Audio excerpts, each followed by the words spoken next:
প্রিয় শিক্ষার্থী বন্ধুরা, আজকে আমরা তোমাদের কোষ বিভাজনের দ্বিতীয় লেকচার নিয়ে হাজির হলাম। আজকে আমরা যে টপিকটা নিয়ে আলোচনা করব সেটা হচ্ছে মাইটোসিস কোষ বিভাজনের ধাপসমূহ। আমরা মাইটোসিস কি, মাইটোসিসকে কেন সমীকরণিক বিভাজন বলা হয় সেটা আগের ক্লাসে আমরা আলোচনা করছি। কোষচক্র এবং মাইটোসিস রিলেটেড সব কিছু আলোচনা করছি। তো আজকে আমরা যেটা নিয়ে আলোচনা করবো সেটা শুধুমাত্র মাইটোসিসের ধাপ, মাইটোসিসের গুরুত্ব এবং মাইটোসিস রিলেটেড সব পড়াই আজকে আমরা শেষ করে ফেলবো। ওকে, তো দেখো প্রথমেই আমরা যদি আসি, এই অধ্যায়টা অনেক ইজি, বা যে টপিকটা বের করছি এটাও অনেকটা ইজি। সো আমরা একটু দেখে নিই মাইটোসিসের পর্যায় কয়টা, দুইটা প্রধান পর্যায়ে, দুইটা, একটা ক্যারিওকাইনেসিস আর একটা হচ্ছে কি সাইটোকাইনেসিস। কারণ আমরা ক্যারিওকাইনেসিস কাকে বলবো মনে রাখবা, আমরা আগেই পড়ছি নিউক্লিয়াসের বিভাজনকে কার,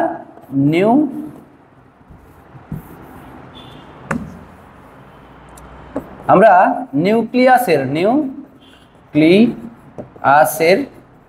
বিভাজনকে বলি ক্যারিওকাইনেসিস, বিভাজনকে বলা যায় ক্যারিওকাইনেসিস। আর সাইটোপ্লাজমের বিভাজনকে বলা হয় সাইটোপ্লাজমের বিভাজনকে বলা হয় সাইটোকাইনেসিস। ওকে, নিউক্লিয়াসের বিভাজনকে বলতেছি আমরা ক্যারিওকাইনেসিস, আর সাইটোপ্লাজমের বিভাজনকে বলতেছি আমরা সাইটোকাইনেসিস। কারণ এই যে ক্যারিওকাইনেসিস সেটা আবার পাঁচটা ধাপে সম্পন্ন হয়: প্রোফেজ, প্রোমেটাফেজ, মেটাফেজ, অ্যানাফেজ এবং কি টেলোফেজ। তাহলে আমরা এগুলো সম্পর্কে একটু বিস্তারিত আলোচনায় চলে যাই। প্রথমেই আসি আমরা প্রোফেজ কাকে বলা হয়।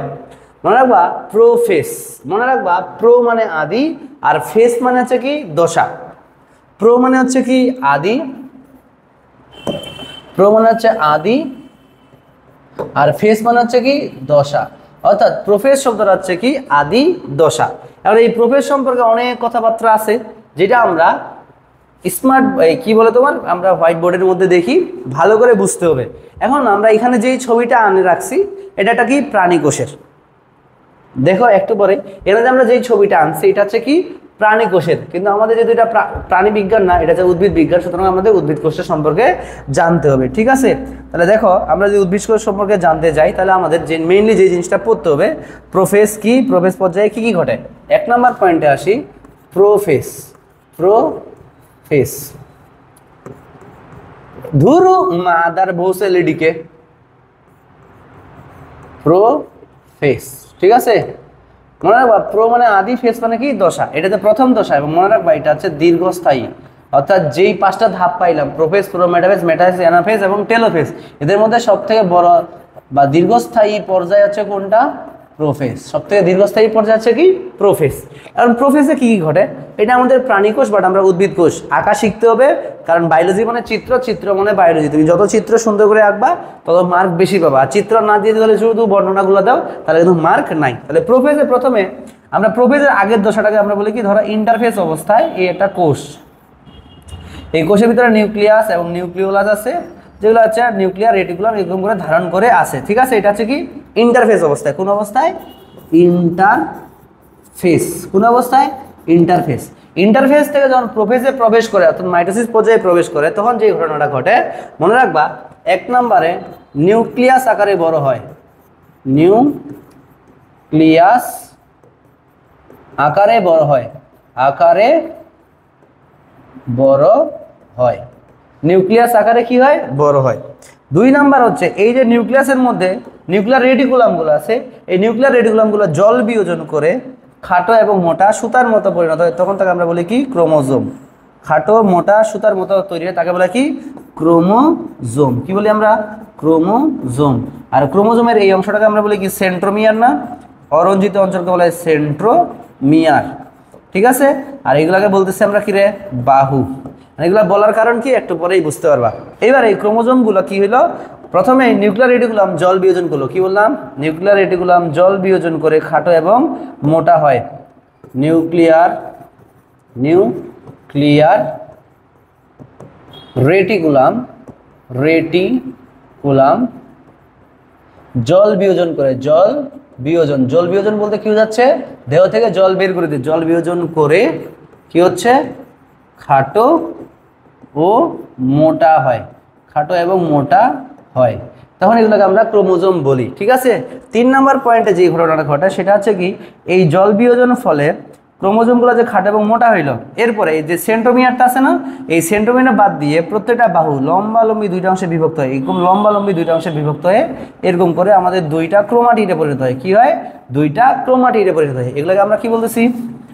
ক্রোমাটিড। মনে রাখবা, একই সেন্ট্রোমিয়ার থেকে উৎপন্ন ক্রোমাটিডগুলোকে বলি আমরা হচ্ছে কি? Sister chromatid. এটার সাপেক্ষে এটাকে বলি আমরা কি? Sister chromatid. Sister chromatid. তখন এই ধাপে গিয়ে আমরা কিরকম পাচ্ছি?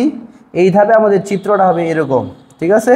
এই ধরো এটা হচ্ছে আমাদের একটা কোষ, এটা কোষ প্রাচীর। এটা কি? কোষ প্রাচীর। কোষ প্রাচীর।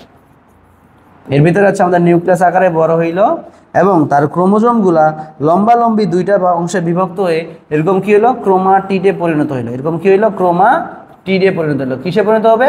ক্রোমাটিড। ক্রোমাটিডে পরিণত হবে। তাহলে এর মধ্যে আমাদের একটা আছে নিউক্লিওলাস। এটা হচ্ছে কি? নিউক্লিওলাস। তাহলে এটা নিউক্লিয়ার মেমব্রেন, ক্রোমাটিড, আর এটা কি? নিউক্লিওলাস। ঠিক আছে? তাহলে কি হইলো?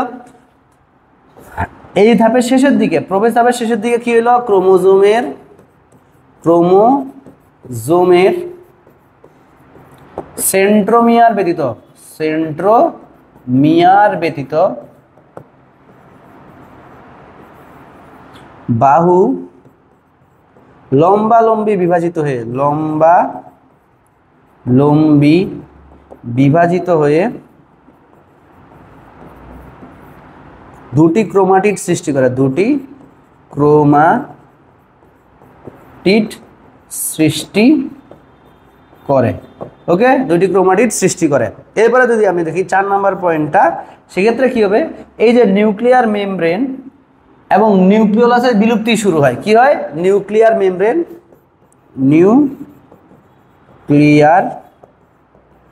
মেমব্রেন ও নিউক্লিওলাসের বিলুপ্তি শুরু হয়। নিউক্লিওলাসের বিলুপ্তি শুরু হয়। মাথায় রাখতে হবে এই কয়েকটা পয়েন্ট। তোমার পরীক্ষা যদি আসে যে মাইটোসিস বিভাজনের প্রথম দশাটি আলোচনা করো, বা মাইটোসিসের যেই ধাপে ক্রোমাটিড সৃষ্টি হয় সেই ধাপটি আলোচনা করো, তখন তোমাকে বলতে হবে কোনটা ধাপ? প্রোফেজ।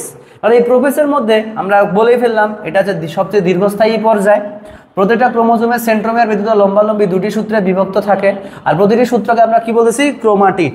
আর একই সেন্ট্রোমিয়ার থেকে উৎপন্ন ক্রোমাটিডগুলোকে পরস্পরে বলা হয় কি? Sister chromatid.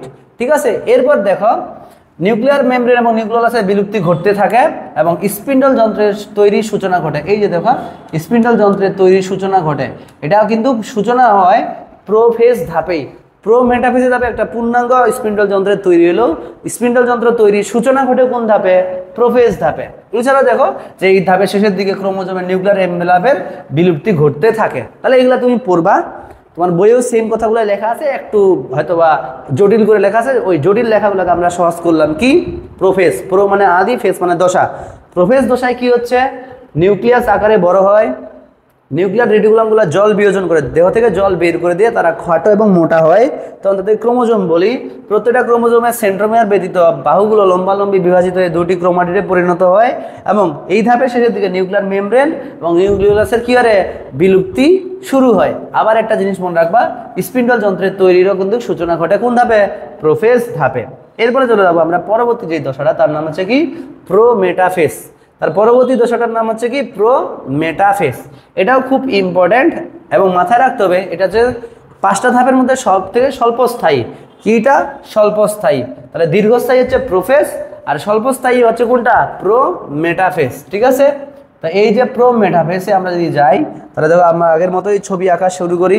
যে প্রথমে এই যে কোষ প্রাচীর, এখানে কিন্তু নিউক্লিয়ার মেমব্রেন এবং নিউক্লিওলাসের বিলুপ্তি চলতে থাকে। এই যে ধরো নিউক্লিয়ার মেমব্রেন এবং নিউক্লিওলাসের কি হচ্ছে?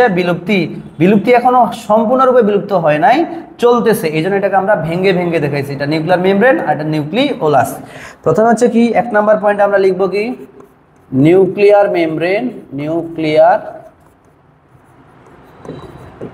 মেমব্রেন ও নিউক্লিওলাসের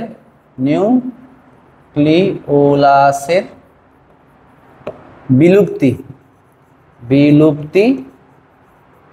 চলতে বিলুপ্তি ঘটে। ঠিক আছে। 2 নাম্বার, 2 মেরুযুক্ত মাকু আকৃতির স্পিন্ডল যন্ত্রের সৃষ্টি হয়। 2 আগে লিখে রাখি, 2 মেরুযুক্ত মাকু আকৃতির স্পিন্ডল যন্ত্রের সৃষ্টি হয়। স্পিন্ডল যন্ত্রের সৃষ্টি হয়। দেখো মাকু শব্দের অর্থ কি মনে রাখবা, মাকু শব্দের অর্থ পটল। কিসের মতো? পটলের মতো।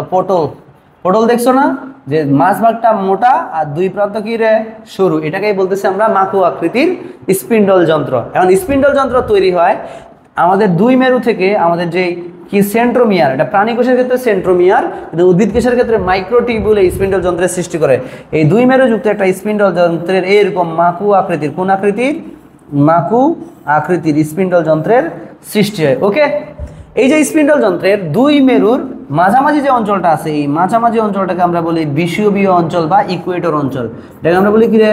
বিষুবীয় বা ইকুয়েটর অঞ্চল। ইকুয়েটর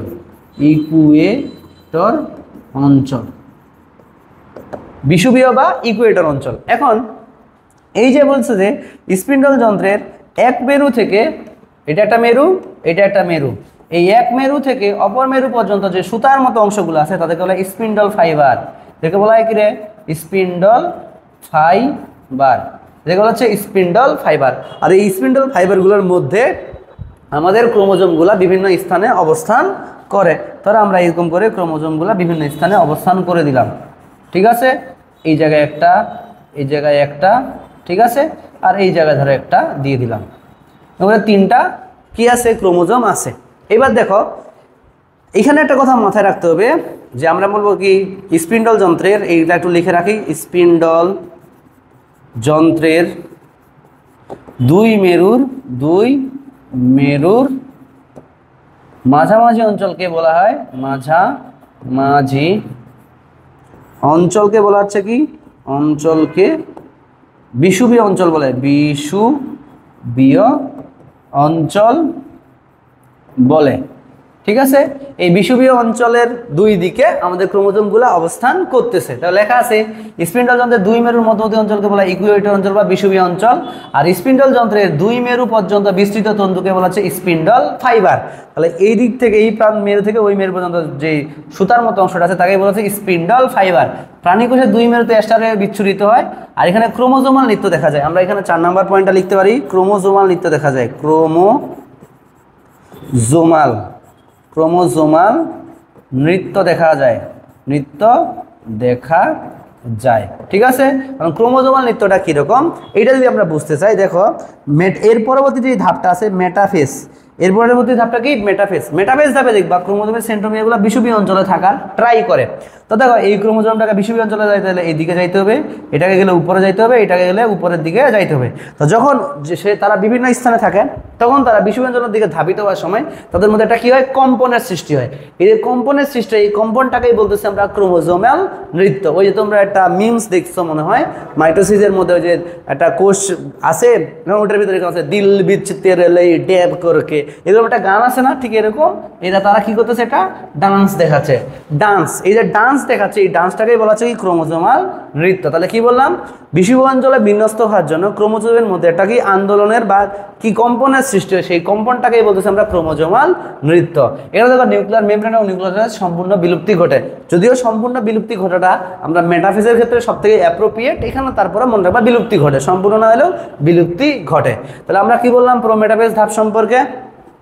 প্রথম কথা হচ্ছে যে নিউক্লিয়ার মেমব্রেন এবং নিউক্লিয়াসের বিলুপ্তি চলতে থাকে বা ঘটে। তারপরে আমরা কি পাইলাম? স্পিন্ডল যন্ত্রের সৃষ্টি হয়। তারপরে আমরা কি বললাম? এক মেরু পর্যন্ত আরেক মেরু পর্যন্ত সুতার মতো অংশগুলোকে বলা হয় স্পিন্ডল ফাইবার, এবং 2 মেরুর মাঝামাঝি অঞ্চলকে বলা হয় কি? বিষুবীয় বা ইকুয়েটর অঞ্চল। এবং এই ক্রোমোজোমগুলা কোন দিকে ধাবিত হওয়ার জন্য? আমাদের বিষুবীয় অঞ্চলের দিকে ধাবিত হওয়ার জন্য একটা কম্পন দেখায়, এই কম্পনটাকে বলা হচ্ছে ক্রোমোজোমাল নৃত্য। ওকে, তাহলে এটা গেল কি? মেটাফেজ। এবারে আসি আমরা তার পরবর্তী ধাপটা, যার নাম হচ্ছে কি? মেটাফেজ। তার পরবর্তী ধাপটার নাম হচ্ছে কি? মেটাফেজ। আর মেটাফেজটা আরো ইজি। ঠিক আছে, দেখবা এখানে ক্রোমোজোমের বাহুগুলো সেন্ট্রোমিয়ার সবসময় কোন অঞ্চলে থাকে? বিষুবীয় অঞ্চলে থাকে। তাহলে এটা আমরা একটু হোয়াইট বোর্ডে নিয়ে যাই। মেটাফেজ মনে রাখবা, মেটা মানে মধ্য, ফেজ মানে হচ্ছে কি দশা, তাহলে মেটাফেজ মানে হচ্ছে কি মধ্য দশা। কারণ এটাকে মধ্য দশা কেন বলতেছি সেটা তুমি ভালো করেই বুঝো। আমরা ছবি আঁকবো আর হচ্ছে এটাকে ব্যাখ্যা করবো। তাহলে এই ধরো প্রথমে আমরা এরকম করে দিলাম, এটা একটা কোষ, এর কোনো নিউক্লিয়ার মেমব্রেন এবং নিউক্লিয়াস থাকবে না, এই জন্য 1 নাম্বার পয়েন্টে লিখবো নিউক্লিয়ার মেমব্রেন, নিউক্লিয়ার মেমব্রেন ও নিউক্লিওলাস সম্পূর্ণ বিলুপ্ত হয়, নিউক্লিওলাস সম্পূর্ণ বিলুপ্ত হয়, সম্পূর্ণ বিলুপ্ত হয়। ওকে, এবার দেখো এই 2 মেরুযুক্ত আমাদের স্পিন্ডল ফাইবার তো আগের মতো আছেই, 2 মেরুযুক্ত স্পিন্ডল ফাইবার আমাদের কি আছে আগের মতোই আছে। ঠিক আছে, এরকম করে ধর দিয়ে দিলাম, দেখতে সুন্দর লাগতেছে না? খুব ভালো করি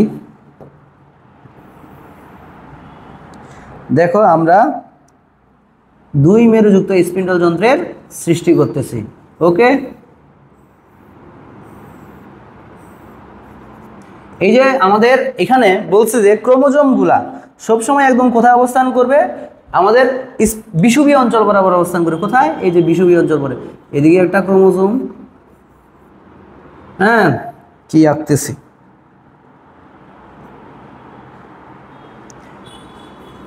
তবে একটা কথা মাথায় রাখতে হবে, এখানে আমাদের ক্রোমোজোমগুলো সর্বাধিক খাটো এবং কি হয় মোটা হয়, সর্বাধিক খাটো এবং কি হচ্ছে মোটা হয়, সর্বাধিক খাটো এবং কি হচ্ছে মোটা। তাহলে এখানে আমরা কি বললাম, 2 নম্বরে বললাম কি যে ক্রোমোজোমের সেন্ট্রোমিয়ার, ক্রোমোজোমের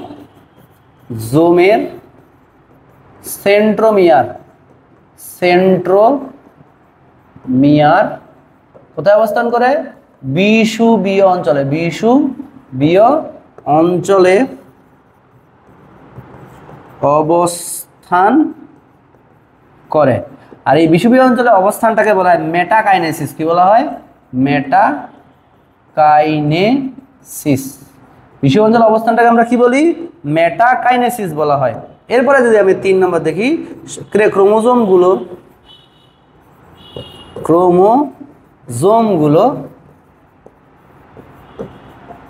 সর্বাধিক খাটো ও মোটা হয়, সর্বাধিক খাটো এবং কি হয় মোটা হয়। মনে রাখবা, মতে মেটা আর মেটাতে ক্রোমোজোম হয়ে গেছে মোটা। ঠিক আছে, সবথেকে খাটো এবং মোটা কোন ধাপে? আর এই যে বলছে দেখো সুপার কয়েলিং এর প্রক্রিয়ায় ক্রোমোজোমগুলো খাটো এবং মোটা হয়। কারণ সুপার কয়েলিং মানে কি? তোমরা তো কোয়েল দেখছোই, এই যে দেখো কয়েল এরকম না, পেঁচানো এরকম করে কয়েল, ঠিক এরকম ক্রোমোজোমগুলো একটা সাথে পেঁচায় আরো খাটো এবং কি হয় মোটা হয়, এটাকে বলা সুপার কোয়েলিং। আর এই যে ক্রোমোজোমগুলো খাটো এবং মোটা হওয়াকে বলা হচ্ছে কি রে কনডেনসেশন। ঠিক আছে, এখন বলছে যে এখানে নিউক্লিয়ার মেমব্রেন এবং নিউক্লিয়াসের সম্পূর্ণ বিলুপ্তি ঘটে এবং শেষ ভাগে প্রত্যেকটা সেন্ট্রোমিয়ার কাইনেটোকোর মোটর প্রোটিনের সাথে যুক্ত হয়। এবং এখানে একটা জিনিস মনে রাখবা, যখন প্রোটিনের সাথে যুক্ত হইল তখন এই জায়গায় একটা ঘটনা ঘটে। ঘটনাটা কি? তাহলে এটা তোমার সেন্ট্রোমিয়ার, এদিকে একটা বাহু আর এইদিকে একটা বাহু। ঠিক আছে, এই বাহুগুলোর মধ্যে এই যে আমাদের স্পিন্ডল ফাইবারগুলো আছে তাদের মধ্যে একটা সংকোচন ঘটে। তোমরা সবাই জানো স্পিন্ডল ফাইবার তৈরিতে সাহায্য করে প্রাণী কোষের সেন্ট্রিওল আর উদ্ভিদ কোষের তৈরি করে মাইক্রোটিবিউল। এবং এই মাইক্রোটিবিউলগুলোর ভিতরে আমাদের 2 ধরনের প্রোটিন আছে, একটা অ্যাক্টিন এবং মায়োসিন, যাদের মধ্যে সংকোচন প্রসারণ ক্ষমতা আছে। যখন এই অ্যাক্টিন মায়োসিন এবং সংকোচন শুরু করলো তখন 2 দিক থেকে একটা টান পড়ে, এই টান পড়লে এদের মাঝ বরাবর একটা বিভাজনের শুরু হয়। এই সেন্ট্রোমিয়ার মাঝ আড়াআড়ি বিভাজিত হয়ে সেন্ট্রোমিয়ার আড়াআড়ি বিভাজিত হয়ে কি তৈরি করে? অপত্য সেন্ট্রোমিয়ার তৈরি করে, অপত্য সেন্ট্রোমিয়ার তৈরি করে। কি করে? অপত্য সেন্ট্রোমিয়ার তৈরি করে। এই হচ্ছে আমাদের মেটাফেজ। তাহলে মেটাফেজে আমরা কি কি বললাম? নিউক্লিয়ার মেমব্রেন এবং নিউক্লিয়াসের সম্পূর্ণ বিলুপ্ত হয়, ক্রোমোজোমের সেন্ট্রোমিয়ার বিষুবীয় অঞ্চলে অবস্থান করে, ক্রোমোজোমগুলো সবথেকে খাটো এবং মোটা হয় এবং শেষে স্পিন্ডল যন্ত্রের সংকোচনের ফলে আড়াআড়ি সেন্ট্রোমিয়ারে বিভাজন হয়ে অপত্য সেন্ট্রোমিয়ার গঠন করে। এমসিকিউর জন্য খুবই ইম্পর্টেন্ট, অপত্য সেন্ট্রোমিয়ার তৈরি কোন ধাপে? তখন তোমাকে বলতে হবে যে মেটাফেজ ধাপে। হ্যাঁ, এইবার আমরা আসি পরের ধাপ। সেই পরের ধাপটার নাম হচ্ছে আমাদের কি? অ্যানাফেজ। মনে রাখবা অ্যানাফেজ শব্দটার অর্থ আসছে অ্যানা থেকে।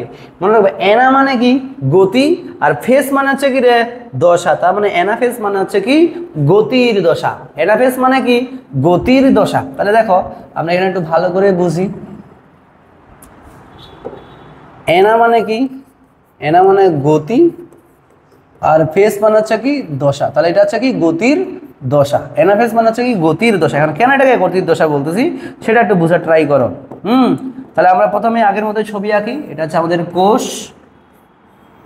এই কোষের মধ্যে আমাদের যে স্পিন্ডল ফাইবার স্পিন্ডল যন্ত্র আছে, এই স্পিন্ডল যন্ত্র আছে। এখন বলছে যে প্রথমে দেখো আমরা যখন মেটাফেজ ধাপে পড়ছি, এই যে আমাদের এখানে যে কি আছে, এখানে যে আমাদের সেন্ট্রোমিয়ার আছে, এই সেন্ট্রোমিয়ারটা আড়াআড়িভাবে বিভাজিত হয়ে দুইটা অপত্য ক্রোমোজোমে পরিণত হয়। কয়টা? দুইটা অপত্য ক্রোমোজোম। তাহলে আমি এখানে 1 নম্বর পয়েন্টে কি বলবো? অপত্য ক্রোমোজোমের সৃষ্টি হয়। অপত্য ক্রোমোসোমের সৃষ্টি হয়। ক্রোমোসোমের সৃষ্টি হয়। ঠিক আছে, অপত্য ক্রোমোজোমের সৃষ্টি হয়। মানে এই অপত্য ক্রোমোজোমগুলো অর্ধেক একটা মেরুর দিকে আর বাকি অর্ধেক তার বিপরীত মেরুর দিকে গতিশীল হয়। তাহলে এই অর্ধেক ক্রোমোজোম তার একটা মেরুর দিকে আর অর্ধেক ক্রোমোজোম তার বিপরীত মেরুর দিকে গতিশীল হয়। আর এই গতিশীল হয় বলে এটার আরেকটা নাম কি দিছি আমরা? গতির দশা বা অ্যানাফেজ। কথা কি ক্লিয়ার নাকি ভেজাল আছে?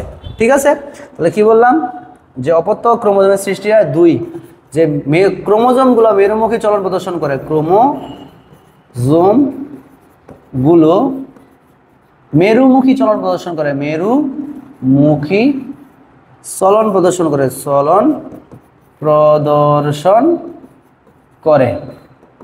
3 নম্বর পয়েন্টে এই মেরুমুখী চলনে মাথায় রাখতে হবে, মেরুমুখী চলনে সেন্ট্রোমিয়ার অগ্রগামী এবং বাহুগুলো অনুগামী হয়। বাহুগুলো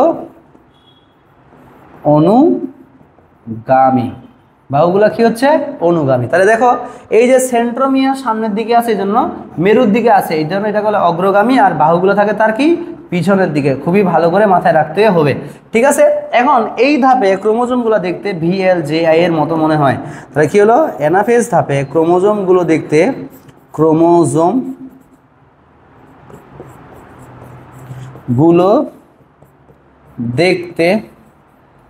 VLJI এর মতো মনে হয়। তোমরা পড়ছো প্রথম অধ্যায়ে যে যদি সেন্ট্রোমিয়ার মাঝখানে অবস্থান করে তখন তাকে ভি, বা তাকে বলে কি মেটাসেন্ট্রিক। যদি আমি কি বলি রে সেন্ট্রিক। যদি ক্রোমোজোম আমার একটু প্রান্তের দিকে সরে যায় তখন এল এর মতো দেখা, তাকে বলে কি সাবমেটাসেন্ট্রিক। এবং জে এর মতো হইলে অ্যাক্রোসেন্ট্রিক, এবং আই এর মতো হইলে তাকে বলে আমরা টেলোসেন্ট্রিক। কি টেলোসেন্ট্রিক? এগুলো আমরা প্রথম অধ্যায়ে ভালো করে পড়ে আসছি। ঠিক আছে, এরপরে আমরা যদি যাই যে এই যে মেরুর কাছাকাছি পৌঁছায় গেলে এই ধাপের কি ঘটে? সমাপ্তি ঘটে। আর এই মেরুর দিকে চলন প্রদর্শন করে বলে এটার আরেকটা নাম কি? অ্যানাফেজ। ওই যে একটা বাস আছে না, অ্যানাবাস, এই অ্যানাবাসের নাম দেওয়া হয়েছে এই কারণে অ্যানাবাস, কারণ অ্যানাবাসের গতি অনেক বেশি ছিল। পরে না স্পিড লিমিট কমায় দিছে, আর এখন তো অ্যানাবাসের ভবিষ্যৎ অন্ধকার। ঠিক আছে, যাই হোক আমরা এগুলো একটু পরে নিব। ক্রোমোজোমগুলো মেরুমুখী চলন প্রদর্শন করে, যেই চলনে সেন্ট্রোমিয়ার অগ্রগামী, বাহুগুলো অনুগামী। সেন্ট্রোমিয়ার অবস্থান অনুযায়ী ক্রোমোজোমগুলো VLJ এর মতো দেখায়, আর মেরুমুখ কাছাকাছি পৌঁছালে এই ধাপের কি ঘটে? সমাপ্তি ঘটে। তাহলে আমরা কি বললাম? এই ধাপের মধ্যে অপত্য ক্রোমোজোমের সৃষ্টি হয়, মেরুমুখী চলন প্রদর্শন করে। কি আগে কি পিছিয়ে আমরা সব পড়ছি, এই চলে যাচ্ছে। আমরা এবার লাস্ট যে ফেজটা তার নাম হচ্ছে কি টেলোফেজ। লাস্ট ফেজটার নাম হচ্ছে কি টেলোফেজ। টেলো মানে কি? টেলো মানে শেষ, ফেজ মানে কি দশা। তার মানে টেলোফেজ মানে হচ্ছে কি শেষ দশা। আর এটা একটু ভালো করে মাথায় রাখবা যে টেলোফেজ দশাটা হচ্ছে আমাদের কি প্রোফেজের ঠিক বিপরীত। টেলোফেজ দশাটা হচ্ছে কি প্রোফেজের ঠিক বিপরীত। প্রোফেজে যা যা ঘটনা ঘটছে টেলোফেজে তার উল্টা ঘটনা ঘটবে। তাহলে প্রথমে আমরা এই যে কোষ প্রাচীর আঁকে নিলাম। এরপরে দেখো 2 মেরুর কাছাকাছি যখন পৌঁছায় গেল তখন এই ক্রোমোজোমগুলা জল যোজন করে। ক্রোমোজোমগুলো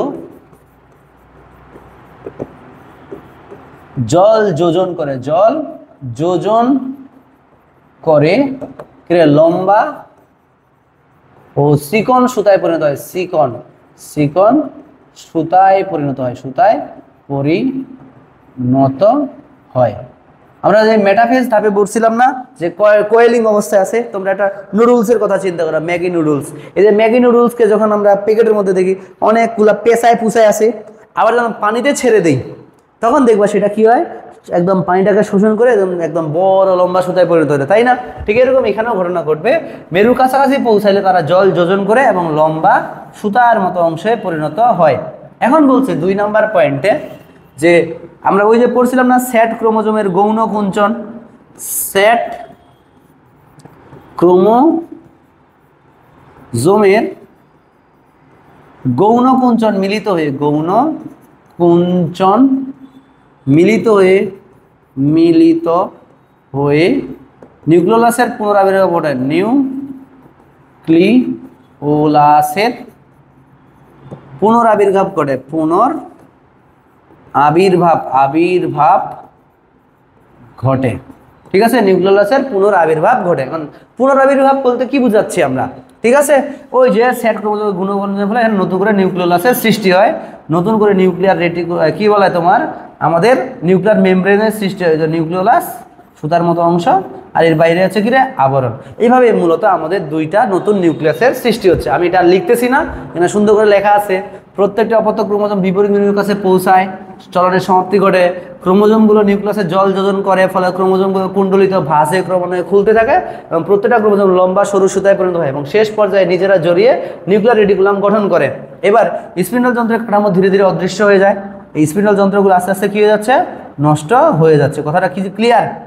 এবং নতুন করে নিউক্লিয়ার রেটিকুলামকে ঘিরে নিউক্লিয়ার পর্দার পুনরাবির্ভাব ঘটে। বলছিলাম না প্রোফেজের উল্টা, প্রোফেজে কি ঘটছে, নিউক্লিয়ার মেমব্রেন ভাঙছিল, নিউক্লিওলাস ভাঙছিল, এখানে নতুন করে নিউক্লিয়ার মেমব্রেন এবং নিউক্লিওলাস গঠিত হয়েছে। ঠিক আছে, আর অপত্য ক্রোমোজোমের 2 মেরুতে নিউক্লিয়াসের অবস্থান শেষ, তাহলে আমাদের টেলোফেজ পর্যায়ে শেষ। এখন আমি তোমাদের একটা কথা বলে রাখি যে এখানে আমরা যে জিনিসটা ভুল করি সেটা হচ্ছে কি, মাঝে মধ্যেই দেখা যায় যে অনেক প্রশ্ন আসে যে মাইটোসিসের প্রথম 3টি ধাপ আলোচনা করো, অথবা হচ্ছে তোমাকে আসে এরকম কি শেষ 2টি ধাপ আলোচনা করো, তো অথবা তোমাকে দিয়ে দিল মাইটোসিসের 5টা ধাপের চিহ্নিত চিত্র অঙ্কন করো। যখন এরকম চিত্র অঙ্কন করতে যাই আমরা কিছু সূক্ষ্ম ভুল করি, যে ভুলগুলো করা আসলে খুব মানে একটা মানে কি বলবো তোমাকে, এই বয়সে আসে এই ভুল করা মানে একটা পাপ। ঠিক আছে কিনা?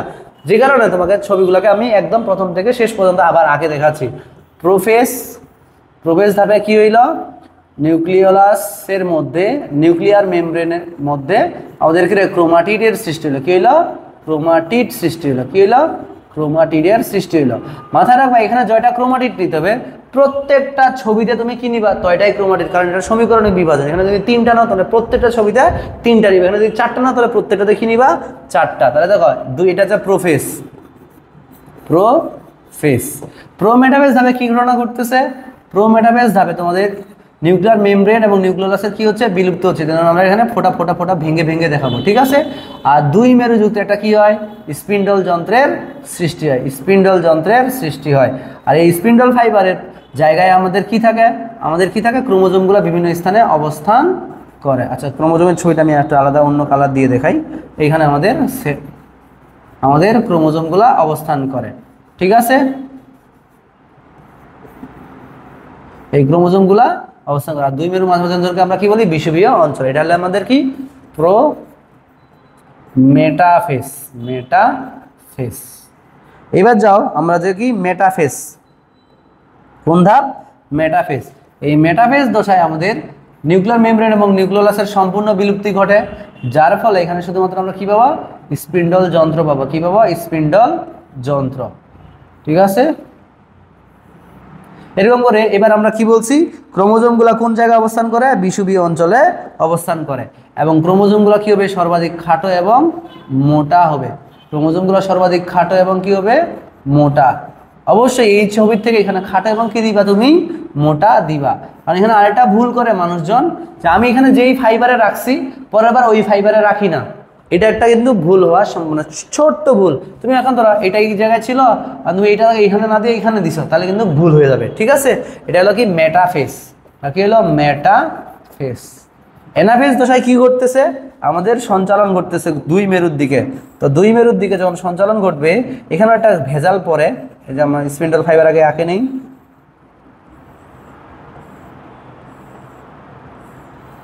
ঠিক আছে। তাহলে তুমি ওই যে যেই সুতায় নিছে এখানে সেম সুতায় নিতে হবে। এবং অবশ্যই মনে রাখতে হবে এখানে আমাদের কি থাকবে, সেন্ট্রোমিয়ার থাকবে অগ্রগামী, আর বাহুগুলো থাকবে কি রে, অনুগামী। অবশ্যই আরেকটা কথা মাথায় রাখতে হবে যে আমি যেই সুতাতে ভাগ করছি সেই সুতাতেই তারা অবস্থান করবে, ঠিক আছে, এরকম করে। আর এই যে মেটাফেজের থাকে, এই জায়গায় আমাদের সুতাগুলোকে একটু কি দিতে হবে, লম্বা এবং চিকন। এটার থেকে এখানে আমাদের কি করতে হবে, লম্বা এবং চিকন। আর টেলোফেজের কোনো সমস্যা নাই, টেলোফেজের বেলা আমরা কি আগের মতোই এরকম করে আমরা দুইটা নিউক্লিয়াস আঁকবো, এদিকে একটা নিউক্লিয়াস, এদিকে আর একটা কি রে, নিউক্লিয়াস। এই নিউক্লিয়াসের ভিতরে নিউক্লিওলাস থাকবে এবং ক্রোমাটিন জালিকা থাকবে, নিউক্লিওলাস থাকবে আর ক্রোমাটিন জালিকা থাকবে। এটা হচ্ছে আমাদের কি, টেলোফেজ।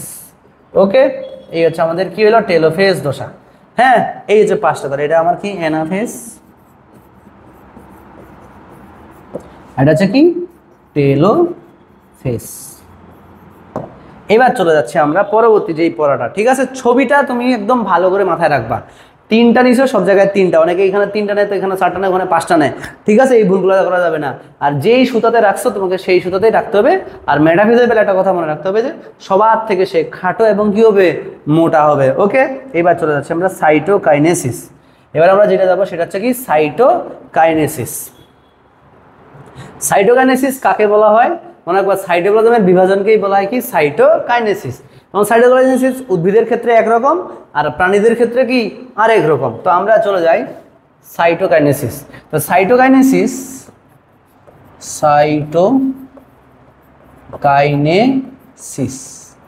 তাহলে দেখো সাইটোকাইনেসিসকে আমরা দুইটা ভাগে ভাগ করবো, একটা হচ্ছে উদ্ভিদ দেহে, উদ্ভিদ কোষে, আর একটা হচ্ছে কি, উদ্ভিদ কোষে, উদ্ভিদ কোষে, আর এটা বলবো আমরা কি, প্রাণী কোষে, প্রাণী কোষে। উদ্ভিদ কোষে কিভাবে ঘটনা ঘটতেছে মনে রাখবা, এই সাইটোকাইনেসিস কোন ধাপে সম্পন্ন হয়, টেলোফেজ পর্যায়ে শুরু হয়, টেলোফেজ। এই টেলোফেজ পর্যায়ে সাইটোকাইনেসিস ঘটে। তাহলে দেখো এটা একটা উদ্ভিদ কোষ, এই উদ্ভিদ কোষের এইদিকে একটা নিউক্লিয়াস, এদিকে আর একটা নিউক্লিয়াস, ঠিক আছে। এখন আমরা জানি কি, দুই মেরুর মধ্যবর্তী অঞ্চলকে আমরা কি বলি, বিষুবীয় অঞ্চল। প্রথমে এই বিষুবীয় অঞ্চলে, বিষুবীয় অঞ্চল, এই বিষুবীয় অঞ্চলে তৈরি হয় কোষ প্লেট। মনে রাখবা গোলজি বস্তু থেকে আসে, গোলজি বস্তু থেকে আসে পেকটিন ভেসিকল, পেকটিন ভেসিকল। আর এন্ডোপ্লাজমিক রেটিকুলাম থেকে আসে ফ্র্যাগমোপ্লাস্ট, ফ্র্যাগমোপ্লাস্ট। এটা আমরা কোষ প্রাচীর যখন গঠন করি, প্রথম অধ্যায়ের কোষ প্রাচীর গঠন, তখন মনে রাখতে হবে যে এই যে আমাদের কিসের উপরে, এই যে বিষুবীয় অঞ্চলে কতগুলা রাসায়নিক পদার্থ জমা হয় একটা জেলির মতো অংশ তৈরি করে, যাকে আমরা কোষ প্লেট বলি। তার উপরে সেলুলোজ, হেমিসেলুলোজ, গ্লাইকোপ্রোটিন জমা হয় একটা কোষ প্রাচীর তৈরি হয়। কোষ প্রাচীর তৈরি হলে এদিকে একটা আলাদা কোষ, এদিকে একটা কি আলাদা কোষে পরিণত হয়ে গেল। এটা হচ্ছে উদ্ভিদের ক্ষেত্রে সাইটোকাইনেসিস। কিন্তু প্রাণীদের ক্ষেত্রে তাদের তো কোষ প্রাচীর নাই যে কোষ প্রাচীর গঠন হবে, তাহলে এখানে বিষুবীয় অঞ্চলে কোষ প্রাচীর গঠনের মাধ্যমে উদ্ভিদ কোষের সাইটোকাইনেসিস শেষ হয়ে যায়। কিন্তু প্রাণী কোষের তো কোষ প্রাচীর নাই যে কোষ প্রাচীর তৈরি হবে। এই জন্য দেখবা এদের যে কোষ আছে এটা গোলাকার, এদিকে একটা নিউক্লিয়াস, এদিকে আর একটা কি হইলো, নিউক্লিয়াস। তো এখানে কি হয়, প্রথমে এই যে আবরণটা প্রাণী কোষের যে ঝিল্লিটা আছে সেটা ভিতরের দিকে ঢুকে যায়। কে সাহায্য করে, অ্যাক্টিন এবং মায়োসিন, অ্যাক্টিন ও মায়োসিন নামক প্রোটিন, মায়োসিন। এই অ্যাক্টিন এবং মায়োসিন নামক প্রোটিনটা কি করে, কোষ ঝিল্লিটাকে দুই নিউক্লিয়াসের ভিতরের দিকে প্রবেশ করাইতে সাহায্য করে। ধর আমি এটা একটু মিটাই দেই, এদিকে একটু মিটাই দেই, ঠিক আছে। এই কোষ ঝিল্লিটাকে ভিতরের দিকে প্রবেশের সাহায্য করে, টেনে ভিতরের দিকে নিয়ে যায়, এদিক থেকে টেনে ভিতরের দিকে নিয়ে যায়, নিয়ে গিয়ে এদিক থেকে একটা আলাদা কোষ, এদিক থেকে এটা কিরে আলাদা কোষে বিভক্ত হয়। এটা হচ্ছে কার ক্ষেত্রে, প্রাণী কোষের ক্ষেত্রে। তাহলে উদ্ভিদ কোষের ক্ষেত্রে সাইটোকাইনেসিস কিভাবে হলো, বিষুবীয় অঞ্চলে প্রথমে পেকটিন ভেসিকল এবং ফ্র্যাগমোপ্লাস্ট জমা হয়ে কোষ প্লেট তৈরি করে। এবারে কোষ প্লেটের উপরে আমাদের সেলুলোজ, হেমিসেলুলোজ এবং গ্লাইকোপ্রোটিন লিগনিন সুবেরিন জমায়ে কি তৈরি করে কোষ প্রাচীর আর কোষ প্রাচীর তৈরি হয়ে গেলে দুইটা কোষ আলাদা হয়ে যায় আর প্রাণী কোষের ক্ষেত্রে কি করে অ্যাক্টিন এবং মায়োসিন দুই দিক থেকে কোষ ঝিল্লিটাকে টেনে ভিতরের দিকে প্রবেশ করায় এই ভিতরের দিকে প্রবেশ করায় তারপরে তারা জোড়া লেগে গিয়ে দুইটা কি হয়ে যায় আলাদা কোষে পরিণত হয় আন্ডারস্ট্যান্ড এবার চলে যাচ্ছে আমরা যদি সাইটোকাইনেসিস না ঘটে তাহলে কি ঘটবে সাইটোকাইনেসিস না ঘটে তাহলে কি ঘটবে না সাইটোকাইনেসিস না ঘটলে কি ঘটবে তাহলে ধরো এটা একটা কোষ এর ভিতরে আছে নিউক্লিয়াস সাইটোকাইনেসিস হয় বলে এখানে কোষ আলাদা হয় কিন্তু যদি সাইটোকাইনেসিস না ঘটে তাহলে কোনো কোষ প্রাচীর তৈরি হবে না তখন দেখবা একটা কোষের মধ্যে আমরা কয়টা নিউক্লিয়াস পাচ্ছি দুইটা নিউক্লিয়াস এটা যখন আরো বিভাজিত হবে দুইটা থেকে কি হবে চারটা নিউক্লিয়াস হবে হ্যাঁ দুইটা থেকে কি হবে চারটা নিউক্লিয়াসে পরিণত তার মানে কি একই কোষের ভিতরে একাধিক নিউক্লিয়াস থাকে আর কিরে একাধিক কোষ বিশিষ্ট একাধিক নিউক্লিয়াস বিশিষ্ট উদ্ভিদ কোষকে আমরা বলি কি রে উদ্ভিদ কোষ কে বলি আমরা সিনোসাইট এবং একাধিক কোষ যুক্ত নিউক্লিয়াস যুক্ত প্রাণী কোষকে আমরা বলি প্লাজমোডিয়াম প্রাণী কোষকে বলি আমরা প্লাজমোডিয়াম আমরা এটা যখন নিউক্লিয়াসের অংশটা পড়ি তখনই বলছিলাম না তখন একটা কথা বলছিলাম সেটা হচ্ছে কি যে আমাদের সিনোসাইটিক কোষের উদাহরণ হচ্ছে কি ভাউচেরিয়া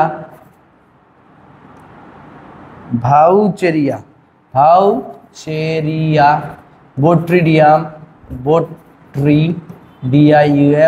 স্পেরোপেলা ঠিক আছে এগুলা আর প্লাজমোডিয়ামের উদাহরণ হচ্ছে ঐচ্ছিক পেশি কি ঐচ্ছিক পেশি প্লাজমোডিয়ামের উদাহরণ কি ঐচ্ছিক পেশি তোমরা 9-10 এ পড়ছো ঐচ্ছিক পেশির গঠন বা এইখানেও পড়বা যেরকম করে দেখবা ঐচ্ছিক পেশি নলাকার শাখাবিহীন এবং কি থাকে রে আড়াআড়ি ডোরাকাটা দাগ থাকে কি থাকে আড়াআড়ি ডোরাকাটা দাগ থাকে এবং প্রত্যেকটা কোষের ভিতরে একাধিক আমরা কি পাই নিউক্লিয়াস প্রায় শতাধিক নিউক্লিয়াস পাই শতাধিক আর এই জন্য আমরা ঐচ্ছিক পেশিকে কি বলি প্লাজমোডিয়াম বলি ঠিক আছে কেন কারণ একটা কোষের ভিতরে শতাধিক নিউক্লিয়াস আছে আর বলছি একাধিক নিউক্লিয়াস বিশিষ্ট প্রাণী কোষকে বলা হয় কি প্লাজমোডিয়াম এমসিকিউতে প্রশ্ন আসতে পারে ওকে আরেকটা কথা মনে রাখবা এই যে বলছে যে সাইটোকাইনেসিস না ঘটলে নিউক্লিয়াসের বারবার বিভাজন ঘটতেই থাকে তাকে বলা হয় মুক্ত নিউক্লিয়ার বিভাজন তাকে বলা হয় কি মুক্ত নিউক্লিয়ার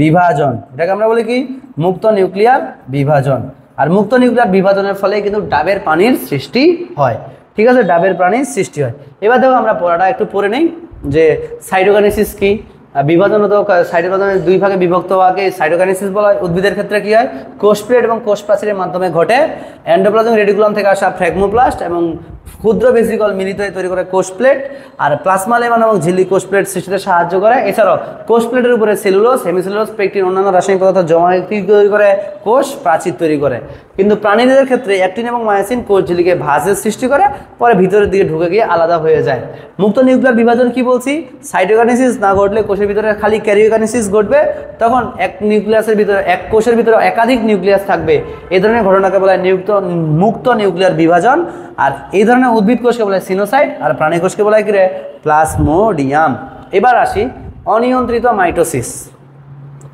অনিয়ন্ত্রিত মাইটোসিস বলতে কি বোঝাচ্ছি অনিয়ন্ত্রিত মাইটোসিস মাথায় রাখতে হবে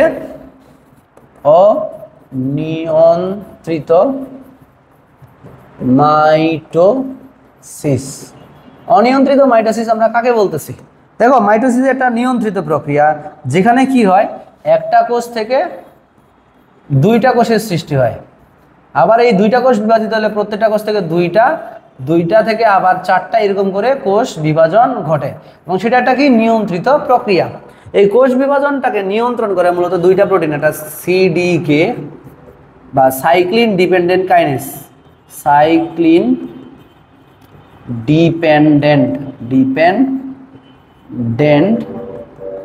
কাইনেস সেটা কি করে সাইক্লিন ডিপেন্ডেন্ট কাইনেস হচ্ছে কি কোষ চক্রকে নিয়ন্ত্রণ করে কাকে নিয়ন্ত্রণ করে কোষ চক্রকে নিয়ন্ত্রণ করে ঠিক আছে এখন ধরো এবার আমরা যদি বলি আরেকটা আছে, সেটার নাম হচ্ছে কি P53। কি P53 নামক একটা প্রোটিন আছে, যেটা হচ্ছে কি কোষ বিভাজনে বাধা দেয়। কি করে? কোষ বিভাজনে বাধা দেয়। ঠিক আছে, অর্থাৎ ধরো এই একটা কোষ বিভাজিত হওয়ার পরে এই দুইটা কোষ যখন তৈরি হলো সৃষ্টি হলো, এটা কিন্তু সাথে সাথে কোষ বিভাজন করবে না, কোষ বিভাজন করবে না। আবার এই এটা কোষ বিভাজিত হয়ে যাওয়ার পরে সে কিন্তু আর কখনো কোষ বিভাজনে অংশগ্রহণ করবে না। তাহলে এই যে বলছে একটা কোষকে কোষ বিভাজন থেকে বিরত রাখে মূলত কে P53। এখন ধরো এই দুইটাই ডিফেক্টিভ হয়ে গেল, ঠিক আছে। এই ডিফেক্টিভ যদি হয়ে যায় তখন তারা কোষ চক্র বা কোষ বিভাজনটাকে আর নিয়ন্ত্রণ করতে পারে না। তখন দেখবা এই একটা কোষ থেকে একাধিক এরকম কোষের সৃষ্টি হয়, এই একাধিক কোষের সৃষ্টি হইলে তখন দেখো একটা জায়গায় দুইটা কোষ সৃষ্টি হওয়ার কথা ছিল, সেখানে এবার 5টা 6টা 7টা 10টা 15টা এরকম কোষ তৈরি হচ্ছে। তখন একটা জায়গায় আমার যতটুকু কোষ তৈরি হওয়ার কথা ছিল তার থেকে বড় হচ্ছে, তাহলে সেখানে আমার কি হবে? ফুলে যাবে। মানে কি আমার সেখানে তৈরি হবে টিউমার। প্রথমে তৈরি হবে কি টিউমার। তাহলে অনিয়ন্ত্রিত মাইটোসিসের ফল কি? টিউমার। ফল হচ্ছে কি? অনিয়ন্ত্রিত মাইটোসিসের ফল হচ্ছে কি রে? প্রথমে টিউমার, এই টিউমারটা পরবর্তীতে কিসে পরিণত হবে? ক্যান্সার। কিসে পরিণত হয়? ক্যান্সার। এখন বলো ক্যান্সার শব্দটা কই থেকে আসছে? একটা মজার ঘটনা বলি। ক্যান্সার শব্দটা নামটা আসছে ক্রাব থেকে, ক্রাব বা ক্র্যাব বা কাঁকড়া থেকে। কই থেকে আসছে? কাঁকড়া থেকে। এখন বলো তো ক্যান্সার নামটা কেন কাঁকড়া থেকে আসছে? তোমরা কেউ কাঁকড়া দেখছো? এই কাঁকড়া হচ্ছে এরকম ঠ্যাং বিশিষ্ট, এর যে কোনো দিকে চলাচল করতে পারে, তুমি এদিক থেকে ধরতে যাবে সেই দিকে চলে যাবে, ওদিকে থেকে ধরতে যাবে এইদিকে চলে আসবে, মানে সামনে বামে ডানে বাইরে সব দিকেই চলতে পারবে। ঠিক আছে কিনা? তাই এইটা তো কাঁকড়া। ঠিক এরকম আমাদের যদি কোনো একটা জায়গায় ক্যান্সার হয়, ক্যান্সারটা আমাদের দেহের সব জায়গায় ছড়াই পড়তে পারে। যেমন ধরো মহিলাদের বাম দিকের ব্রেস্টে ক্যান্সার হয়েছে, এই বাম দিকের ব্রেস্টের ক্যান্সার যদি সে ট্রিটমেন্ট না করে এটা ডান দিকে ছড়াবে, ডান দিকে থেকে আস্তে আস্তে পেটে ছড়াবে, পাকস্থলীতে ছড়াবে, ফুসফুসে ছড়াবে, মানে সব দিকে ছড়া যাবে। এই যে সব দিকে ছড়া যাচ্ছে কাঁকড়ার মতো, যেন এটার নাম দেওয়া হয়েছে কি রে? ক্রাব থেকে আসছে ক্যান্সার। কথাটা বুঝতে পারছি? এই হচ্ছে আমাদের কি অনিয়ন্ত্রিত মাইটোসিসের ফল। কি কি হবে? টিউমার এবং ক্যান্সার। তাহলে একটু দেখো, আমরা এটা একটু রিডিং করে নিই তোমাদের বইয়ের সাথে, যে ফলাফল কি? টিউমার এবং ক্যান্সার শব্দ আসছে ক্র্যাক থেকে। এখন কারণ P53 নামক প্রোটিন সাধারণত কোষ বিভাজন থেকে বিরত রাখে, আর এটি ডিফেক্টিভ হলে কোষ চক্র নিয়ন্ত্রণ হারিয়ে ফেলে, ফলে ক্যান্সার সৃষ্টি হয়। আর ক্যান্সার কোষের সাইক্লিন ডিপেন্ডেন্ট কারণে বিনষ্ট হয়ে গেলেও এই ঘটনা ঘটতে পারে। বিশেষ তথ্য একটু মনে রাখবা যে কোষ চক্রকে নিয়ন্ত্রণ করে দুইটা প্রোটিন, একটা যে প্রোটিন কাইনেজ আর সাইক্লিন। আর টিউমার সৃষ্টি হয় যেই প্রক্রিয়ায়, সেই প্রক্রিয়াটাকে বলে অঙ্কোজেনেসিস। আর কোষ চক্র বিনষ্টকারী জিনগুলোকে বলা হচ্ছে অঙ্কোজিন। মনে রাখবা অঙ্ক শব্দটা আসলেই মনে রাখবা ক্যান্সার, অঙ্ক শব্দটা আসলে কি? টিউমার বা ক্যান্সার। তাহলে টিউমার সৃষ্টি করে যারা, যেই জিনগুলো তাদেরকে বলে অঙ্কোজিন, আর যেই প্রক্রিয়া টিউমার সৃষ্টি হয় তাকে বলছে অঙ্কোজেনেসিস। এখন মনে রাখবা যে সকল পদার্থের জন্য আমাদের ক্যান্সার বা টিউমার হয় তাদেরকেই বলা হচ্ছে কি রে? মেইনলি আমাদের শরীরে যতগুলো ক্যান্সার আছে তার 80% ক্যান্সারই হচ্ছে কি? জেনেটিক ফ্যাক্টরের কারণে হয়। কিসের জন্য? Genetic factor. বাট কিছু কিছু ক্যান্সার বা টিউমার আছে যারা আছে অনিয়ন্ত্রণ, এটার জন্য হইতে পারে, অথবা কিছু কার্সিনোজেনিক পদার্থ আছে। কারণ কার্সিনোজেনিক পদার্থ কাকে বলতেছি?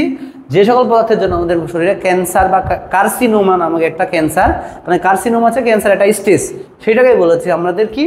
যে কার্সিনোজেনিক পদার্থ। যেমন ধরো তোমরা গ্রিল খাও, গ্রিল পুরানোর সময় দেখবে ওখানে কতগুলো ছাইয়ের মতো অংশ লেগে থাকে, অথবা ধরো এরকম ইউভি রশ্মির কারণেও এগুলা হইতে পারে। তাহলে এটাকে বলা হচ্ছে আমরা কি? অঙ্কোজেনেসিস। ঠিক আছে, এবার যাও, বিভিন্ন প্রকার পেপিলোমা ভাইরাসের কারণেও কি হইতে পারে? ভাইরাস দিয়েও ক্যান্সার হইতে পারে। যেমন আমাদের পেপিলোমা ভাইরাসের জন্য ভিতরে B6 এবং B7 নামে দুইটা ক্যান্সার সৃষ্টিকারী জিন থাকে, যারা আমাদের মেইন জিনগুলোকে নষ্ট করে দিয়ে তাদের জায়গা গ্রহণ করে এবং পরবর্তীতে দেখা যায় জরায়ুর টিউমার তৈরি বা ক্যান্সার তৈরি করে। পেপিলোমা ভাইরাসের জন্য কোথায় ক্যান্সার হয়? টিউমার হয় জরায়ুতে। ঠিক আছে, আর এর বিভিন্ন অংশে টিউমার ছড়িয়ে পড়াকে বলা হয় মেটাস্টেসিস। ওই যে বললাম একটু আগেই যে এক জায়গা থেকে আরেক জায়গায় ছড়াই পড়ে ক্যান্সার কাঁকড়ার মতো, এই ছড়াই পড়ার প্রক্রিয়াটাকে বলা হচ্ছে কি রে? মেটাস্টেসিস। মেটাস্টেসিস কি? ক্যান্সার ছড়িয়ে পড়ার প্রক্রিয়াকে বা ছড়িয়ে পড়াটাকে বলা হচ্ছে কি? মেটাস্টেসিস। এবার আসি আমরা মাইটোসিসের গুরুত্ব। আর মাইটোসিসের গুরুত্ব আমি তোমাদের লিখে রাখছি, মেইন পয়েন্টগুলো তুমি নিজে একটু সিম্পল বুঝে নিবা, বুঝে সুন্দর করে পরীক্ষায় লিখে ফেলবা। এখন দেখো, আমি প্রথম একটা পয়েন্ট বলতেছি, কয়েকটা পয়েন্ট আলোচনা করি। এটা দেহ গঠন এবং কি দৈহিক বৃদ্ধি। দেহ গঠন এবং দৈহিক বৃদ্ধি কি? কারণ আমরা সবাই জানি আমাদের জীবের সৃষ্টি হয়েছে মূলত একটা মাত্র কোষ থেকে, যেটাকে আমরা বলি কি জাইগোট। এই যে জাইগোট, একটা কোষ থেকে আমাদের এই যে 100 ট্রিলিয়ন কোষের যে দেহ, তাহলে একটা প্রাপ্তবয়স্ক মানুষের শরীরে কতগুলো কোষ থাকে? 100 ট্রিলিয়ন, মানে একজন প্রাপ্তবয়স্ক মানুষের দেহে কোষ থাকে 100 ট্রিলিয়ন।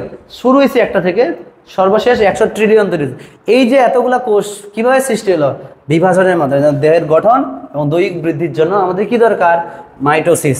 বংশবৃদ্ধি, এটা নিম্ন শ্রেণীর জীবের মধ্যে ক্লামাইডোমনাস, ক্লামাইডিওমনোইউএস, এই ক্লামাইডোমনাস নামক জীবের ক্ষেত্রে কোষ কি বলে বংশবৃদ্ধিতে সাহায্য করে কোনটা? মাইটোসিস। এখন দেখো জননাঙ্গ সৃষ্টি এবং জনন কোষের সংখ্যা বৃদ্ধি, তুমি নিজেই বুঝতেছো আমাদের শরীরে যে কোনো অঙ্গ, যে কোনো চোখ, হাত, নাক, কান, পুরুষ লিঙ্গ, স্ত্রীলিঙ্গ, যেটাই হোক, এই জননাঙ্গ সৃষ্টি করার জন্য বা যে কোনো অঙ্গ তৈরি করার জন্য অবশ্যই কি দরকার? মাইটোসিস দরকার। নির্দিষ্ট আকার আকৃতি বজায় রাখা, আমরা প্রথমেই পড়ছিলাম যে মাইটোসিস বিভাজনে সৃষ্ট কোষের আকার আকৃতি ক্রোমোজোম সংখ্যা হুবহু কার সমান হয়?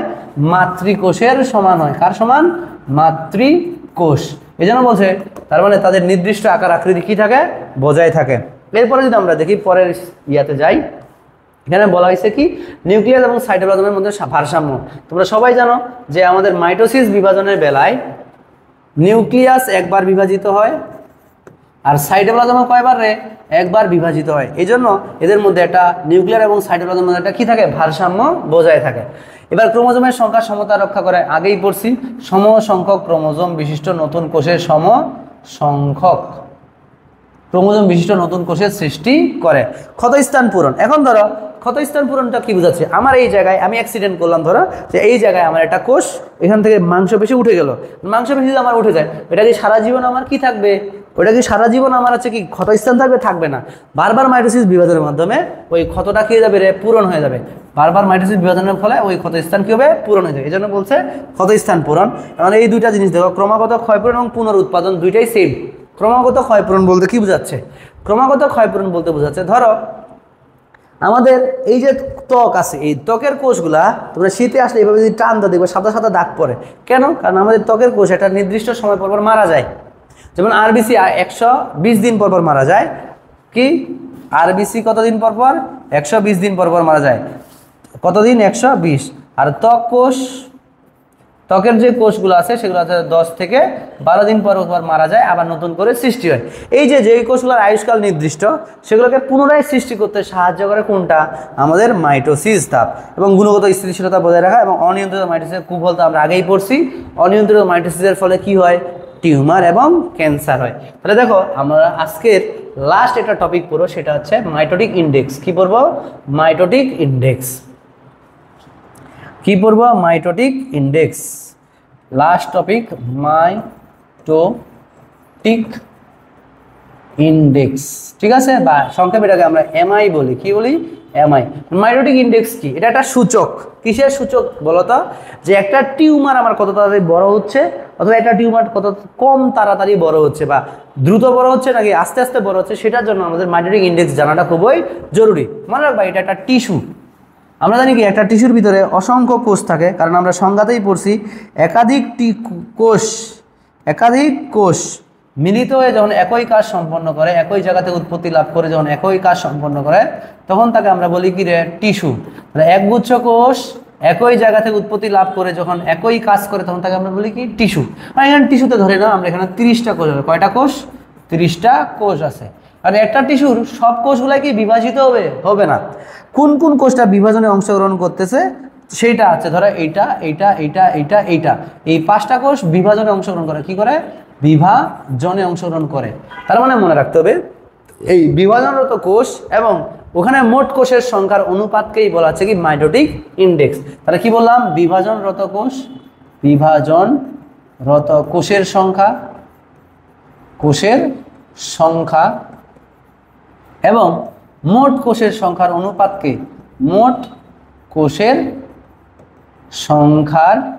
অনুপাতকে আমরা বলি কি? Mitotic index. এই যা মাইটোটিক ইন্ডেক্স চিকিৎসা ক্ষেত্রে খুবই গুরুত্বপূর্ণ। কি? টিউমারের গ্রোথ নির্ণয়ের ক্ষেত্রে বা কত তাড়াতাড়ি বড় হচ্ছে সেটার জন্য এই এমআই করা হয়। যার এমআই বেশি হলে টিউমার দ্রুত বর্ধনশীল, টিউমার দ্রুত বর্ধনশীল। ঠিক আছে।